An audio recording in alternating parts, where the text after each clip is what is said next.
হাজবেন্ডের সাথে সমস্যা ছিল, যৌতুক চাইতো, খালি মারধর করতো। সে আরেকটা বিয়ে করে ফেলছে, আমার জানায় না জানায় গোপনে, আমার ডিভোর্সও দেয় নাই।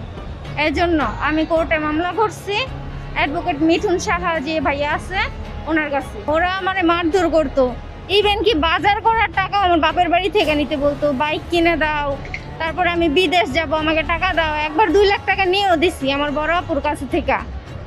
পরে আবার ওই টাকা দিয়ে ও বিদেশও যায় না, টাকা খরচ করে ফেলছে, পরে আবার টাকা চাইতেছে। পরে ওই টাকা নিয়ে অনেক বড় ঝামেলা হয়েছে, অনেক মাইরা টেনে আমার বাড়ি থেকে বের করে দিচ্ছে।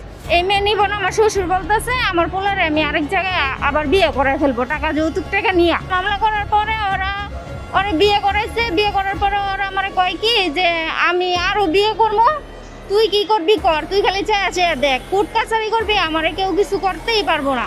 পরে ভিডিও দেখে আসছি, পরে দাদা আমার সব ঘটনা শুই না বলছে যে ঠিক আছে আমি আপনার বিষয়টা দেখবো। উনি কোনো টাকা পয়সা নেয় নাই আমাদের কাছে। না, আমার কাছে বাদী যখন যোগাযোগ করলো, মূলত বাদী আমার ফেসবুক দেখে আসে। এরপরে তার ঘটনা যখন শুনলাম তখন আমার কাছে মনে হয়েছে সত্যিকার অর্থেই সে যৌতুকের জন্য নির্যাতিত, সত্যিকার অর্থেই তার স্বামী তার কাছ থেকে যৌতুক চাচ্ছে। এবং এটা শুনে আরও অবাক হলাম যে সে গরিব অসহায় একটা মেয়ে।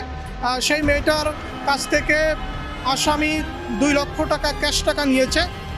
সেটা বাদী, আজকের মামলার যিনি বাদী তিনি তার বড় বোনের কাছ থেকে এনে দিয়েছিলেন। পরবর্তীতে আরও 3 লক্ষ টাকা চাচ্ছে, সে নাকি বিদেশে যাবে, দুবাইতে যাবে।